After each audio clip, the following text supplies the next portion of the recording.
Bonjour à toutes et à tous. Dans cette vidéo, nous allons voir les différentes parties de l'appareil génital féminin. Nous allons utiliser ce logiciel qui permet d'avoir une vue en 3D, de faire tourner les différents organes et de faire disparaître certaines choses. La première chose que je vous propose, c'est d'essayer d'avoir un point de repère. Le point de repère sur le corps d'une femme que je vous propose, c'est celui-ci. C'est-à-dire que le nombril, là, il se situe à peu près à ce niveau-là. Donc ça permet d'avoir une idée, par exemple, de l'utérus, où est-ce qu'il se situe. Alors, pour commencer cette vidéo, on va aller voir un petit peu les organes externes. Donc on va partir ici comme si on regardait entre les jambes. Et pour que ça soit plus clair, je vais faire disparaître différentes choses, les vaisseaux, les muscles et puis les ligaments.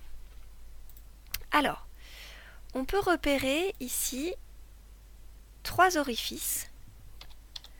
Le premier, c'est le méa urétral. Ce méa urétral, c'est l'orifice en fait de l'urètre, c'est-à-dire que c'est par là que va passer l'urine. Ensuite, on a ici le vagin, donc l'ouverture du vagin qui se situe entre les petites lèvres qui elles-mêmes sont entre les grandes lèvres ici. Et puis, troisième orifice que l'on repère ici, c'est l'anus. Donc l'anus, c'est là que débouche le tube digestif. Alors, on va regarder de profil ce que ça donne, et pour ça, je vais faire disparaître les os ici qui nous gênent. Donc on retrouve l'urètre qui communique avec la vessie. Donc l'urètre dont l'orifice c'est le méa urétral. Le vagin et le gros intestin qui débouche donc sur l'anus qu'on a vu tout à l'heure. Alors il y a ici un organe qui attire peut-être votre attention, c'est cet organe rouge ici. En fait cet organe c'est le clitoris. Alors ça va peut-être vous surprendre parce que souvent quand on parle du clitoris, on parle de cette partie ici de la vulve. Eh bien en fait le clitoris ce n'est pas seulement cette partie, le clitoris est aussi un organe interne que l'on retrouve donc de part et d'autre du vagin ici. Alors, on va repérer donc les différentes parties de l'appareil génital sur la vue de profil. Donc on commence ici avec le vagin. Le passage entre le vagin et l'utérus, ça s'appelle le col de l'utérus. Ici donc l'utérus. On trouve ici un ovaire. Et ce qui relie ici l'ovaire à l'utérus, c'est ici une trompe. Alors bien sûr, on n'a pas seulement un ovaire mais 2 ovaires, on en retrouve un de chaque côté. Un ovaire ici et puis un autre ovaire là, une trompe ici, une autre là. Pour la suite, on va utiliser une vue de l'appareil génital mais cette fois-ci en coupe. On retrouve ici le vagin. Ce qu'il faut savoir, c'est que le vagin, sa taille, c'est entre 7 et 10 cm, mais que cette taille, elle est extensible.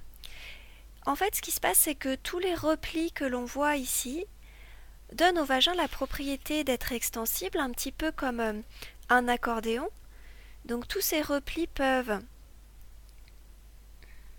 s'étendre comme un accordéon, et ce qui fait que le vagin va pouvoir avoir une taille plus importante au cours des rapports sexuels.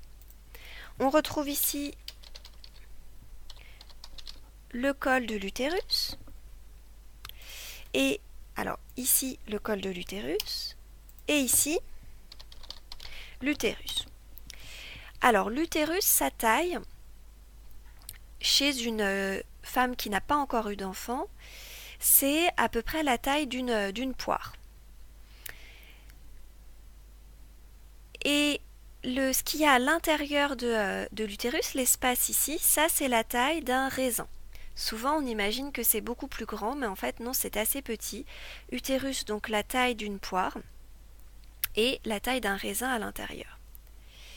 Ici, l'utérus est penché vers l'avant. C'est ce que l'on retrouve chez la majorité des femmes, mais il faut savoir que chez certaines femmes, il est dirigé vers l'arrière. C'est ce qu'on appelle un utérus rétroversé. Ça ne pose aucun problème et c'est assez rare.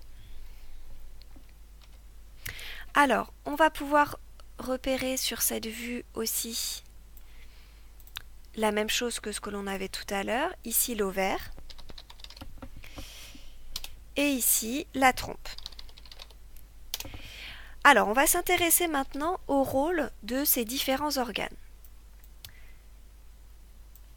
Tout d'abord, le vagin, c'est l'organe copulateur qui peut donc recevoir le pénis lors des rapports sexuels. S'il y a éjaculation, les spermatozoïdes vont être déposés ici, au fond du vagin. Une partie de ces spermatozoïdes va passer le col de l'utérus et va arriver ici dans l'utérus. Et une partie de ces spermatozoïdes va passer dans les trompes. Il se peut qu'à ce moment-là, l'ovaire ait produit un ovule qui aura lui aussi progressé dans les trompes et qui pourra donc éventuellement rencontrer un spermatozoïde à peu près à ce niveau-là dans les trompes. Si la rencontre se fait, on aura fécondation, donc formation d'un embryon. Et cet embryon va ensuite progresser dans la trompe et il peut éventuellement nidifier et se développer au niveau de l'utérus. Donc l'utérus permet de nourrir cet embryon et il permet donc que l'embryon se développe en fœtus et c'est ce fœtus qui donnera ensuite le bébé. Je vous remercie pour votre attention, j'espère que cette vidéo vous aura bien éclairé.